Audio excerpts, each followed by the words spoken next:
Hey guys, welcome back to my channel. Today I want to talk to you about a camera, and that is the Sony A6000. This is my newest camera. I recently upgraded because I felt the need to push away from the DSLR, which is what I'm filming on right now, to a mirrorless camera for a few reasons. First off, I have the Nikon D5200, and it's a very heavy, bulky camera. I found that a lot of the time I didn't want to take it with me or carry it. When I took it to the state fair, my shoulders were just killing me. I wouldn't pull it out, and part of the reason I love photography is I love being able to snap those photos when it's convenient, and if I'm leaving my camera behind at home, it kind of defeats the purpose. So the Sony A6000, which is the best-selling mirrorless camera of all time, weighs just under, or just a little more than half as much as the Nikon does, which is really convenient. It's very easy to hold in one hand and to shoot with. It has a very clean profile to it, which I enjoy. It also, one of the things I really like about the mirrorless line is they do a lot of pancake lenses. So pancake lenses are these super thin lenses that you have. You can also get them in fixed focal points or prime lenses. I'm shooting on a 35mm prime lens now, but it's about this big versus this little lens right here, so that's something that I love. This isn't exactly pocket friendly, however I can stick it in even my smallest bags. It's easy to tote around, and it's all over just travel friendly. I love grabbing it when I go places or head around town, and it's also not quite as obnoxious as a full DSLR is. So my two cameras were released about 16 to 18 months apart. This was originally released in 2014. There is also the 6300 and now the 6500, which the price goes up a lot, and I personally did not think that I would use all of the benefits to justify the 300 plus price upgrade, if that makes sense. So as far as the Sony A6000 goes, it's very comfortable in the hand, which I wasn't expecting. I'm used to a much bigger hand grip right here, but this holds very well. I like that I can stick my pinky under it to really help stabilize it, and you can easily reach the trigger right up here.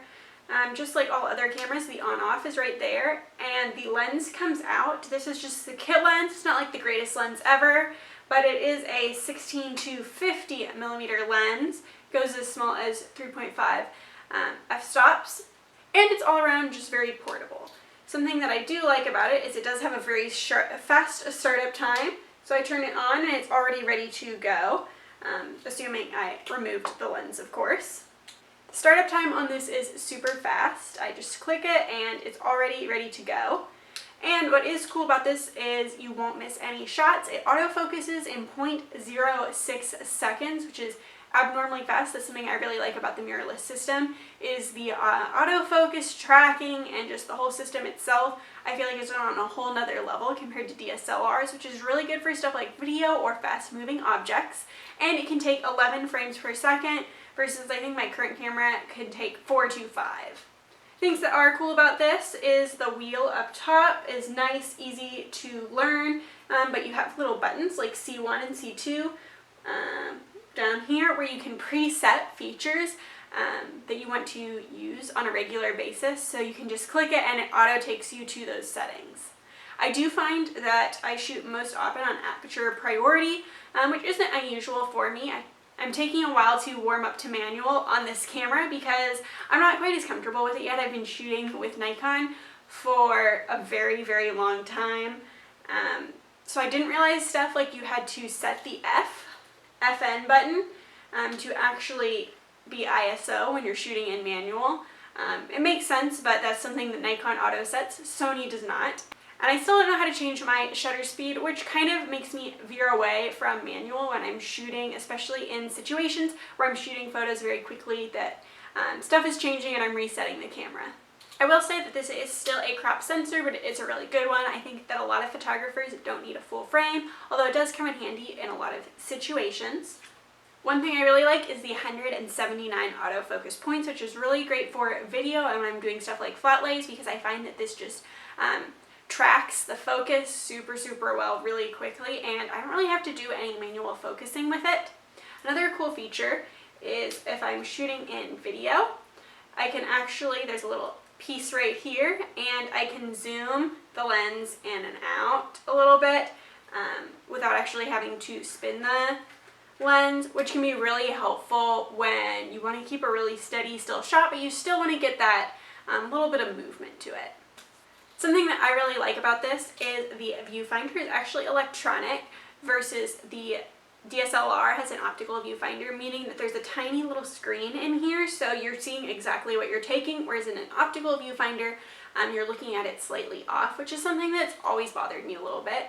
This does make the battery drain a little bit faster, and you can't look at a shot if the camera's not on, but personally, I think that seeing the photo the exact way it's going to look when it comes out more than makes up for it. Something that might bother a lot of people is the flash. It's super tiny right here, and it doesn't really have too much going on to it. I don't really shoot with flash, so that's fine by me. But it is a little bit on the flimsier side, and it's a smaller one compared to the much more substantial flash you're going to get on a lot of DSLRs. Another thing that bothers me about this camera, I'll show you guys. Right now you can see that you're shooting, but if my hand gets too close, there's a little sensor right here. It turns off the viewfinder right here, and I find that it can get triggered a little bit too easily, so now it's not doing it. But a lot of times I find that I'm in situations where I want the viewfinder there, and it auto shuts off like that, which is a little bit annoying, but I do typically shoot with my eye, except for when I'm doing video like right now. Another thing that took some adjusting to is while the screen's articulating, it doesn't flip out, meaning I can't see myself when I take selfies.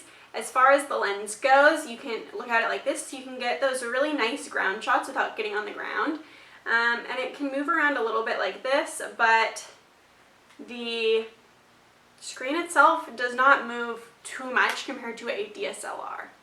Other things I want to mention are I love the audio on this. I feel like the audio right now is just so-so. This really kicks it up another notch and sounds fantastic. But if you're going to do something like vlog with this, it has these little metal pieces on the side, and they move a little bit. So you will want to tape those down so that doesn't happen if you're shooting any type of video on it where you're going to be using the audio.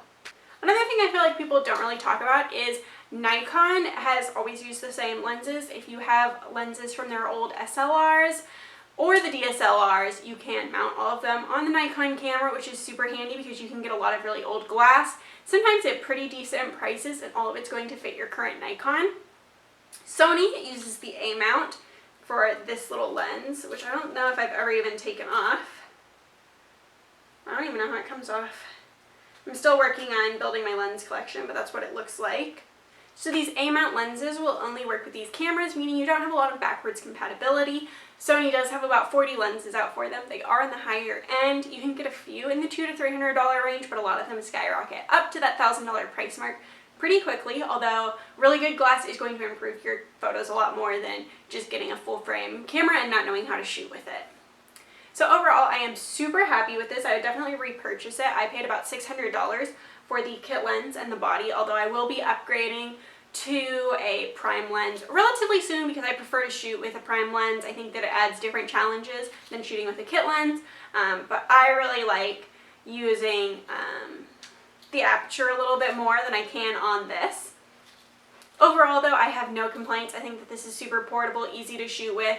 I've passed it off to my boyfriend and he really enjoys it as well, although he purchased a camera at the same time and he ended up going for another Nikon DSLR. This does have a place in your collection if you are a big DSLR shooter just because it's so convenient. It's very travel friendly. And overall, I just can't think of reasons not to grab it over my DSLR because I just find that any benefits I'd get with the DSLR are more than outweighed with the types of pictures I can get out of this.